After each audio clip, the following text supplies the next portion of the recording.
This is the long-awaited Chuwi Hi10, with the brand new Atom X5 processor that will replace the aging Vi10. This 10-inch Windows tablet comes with very impressive specs, a full HD display, 4GB of RAM and 64GB of storage, and it's just $180 US. However, is this an instant buy? Continue watching my review to find out. The Chuwi Hi10 is way more compact than the older Vi10. While it's not the smallest 10-inch tablet out there, it's a very respectable size and you can use it quite easily with just one hand. The Hi10 uses durable plastic for the body instead of glass, and while it doesn't feel as premium as the Vi10, it feels about average but is much lighter. You find the Windows button on the right side and the camera up top. The power and volume buttons are on the top. All the ports are on the left side. 2 USB ports, one is a USB 3 port, micro USB, micro HDMI, micro SD card, and the headphone jack. The keyboard connectors are on the bottom. The back of the tablet is made out of durable plastic that doesn't feel too premium but is extremely solid. I believe Chuwi made the right decision to use the plastic instead of glass. The tablet is also beveled, similar to the Kobo Arc 10 HD, making it feel thinner than it really is. Overall, build quality is satisfactory. The tablet itself is strong and light, but it is still plastic. However, I absolutely love the keyboard docking method. In my opinion, it's the best way to attach a keyboard. The display is greatly improved over the Vi10. The resolution on the 10-inch screen is now 1920 by 1200, and it looks pretty good. Brightness goes up to 400 nits, decently bright, but still not the brightest, and color reproduction is decent as well. There are definitely better displays out there, but this one is more than good enough. Viewing angles are good, on par with other high-quality smartphone displays. Sensitivity on the tablet also isn't bad. Typing on the touchscreen registers all my keystrokes. The glass isn't Gorilla Glass, but it's tough enough to avoid light scratches here and there. The speakers are placed in a rather poor spot.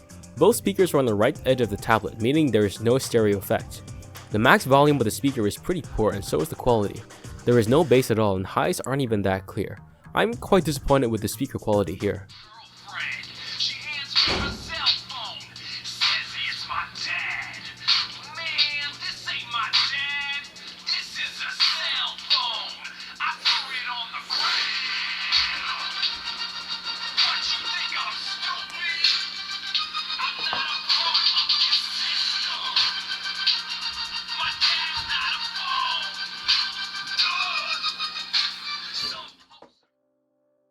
The Chuwi Hi10 has an 8000 mAh battery, the same size as the Chuwi Vi10.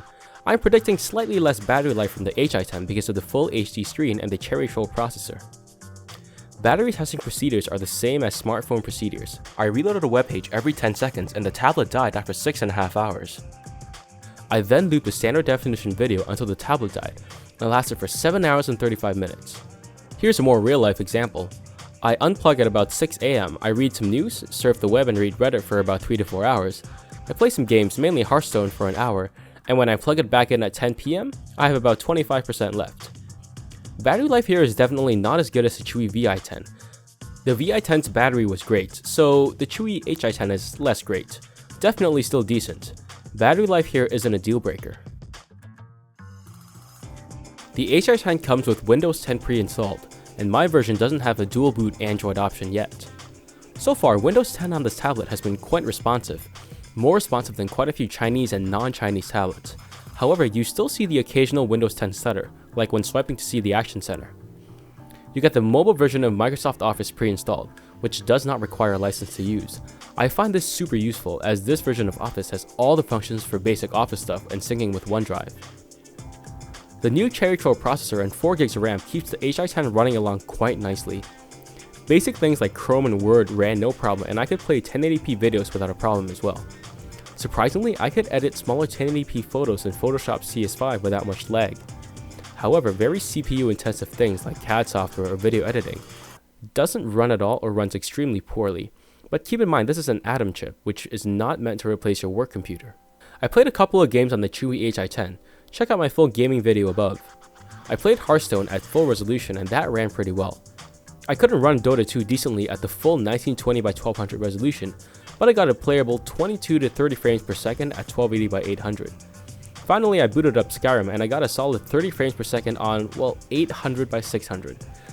Definitely doesn't look as pretty, but if you really need to play Skyrim on this tablet, just know that you can if you're willing to drop the resolution. I ran a couple of benchmarks, Geekbench and Crystalmark. The Atom processor gets decent results on Geekbench while the Hynix eMMC posts some solid results in the tests. One of the strong points of this tablet is connectivity. There is a standard Bluetooth, Wi-Fi, and HDMI, and those work pretty well. You also get one USB 2 port and one USB 3 port, which gives you some insane speeds when copying to and from a USB 3 device. If you get the keyboard dock, you get an extra USB port as well. Chuwi is definitely stepping in the right direction, adding USB ports, a stark contrast from Apple, who recently got rid of all their USB ports in their razor-thin 12-inch MacBook. The cameras here are both terrible. You get a measly 2MP back and front camera that are both really bad. But then again, your main purpose for buying a tablet is definitely not photos. Both the back and front facing cameras are adequate for Skype or Google Hangout calls, but that is about all you should be using this camera for. The new Atom chip is very decent, giving you good performance across many apps, but the real good stuff is the 4GB of RAM and the 64GB of Hynix storage.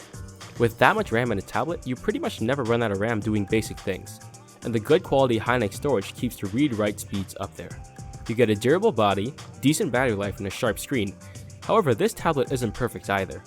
The speakers suck. You better have some headphones handy if you want to listen to anything that isn't notifications. The body is plastic, and while the plastic makes the tablet feel durable and light, it doesn't feel expensive. And finally, the cameras are terrible as well. The Chuwi Hi10 is replacing my Cube i7 Remix as my daily driver, so while there are a few downsides, I still very highly recommend it. Thank you so much for watching and have a great day. Be sure to hit subscribe and check out any of my other videos as well.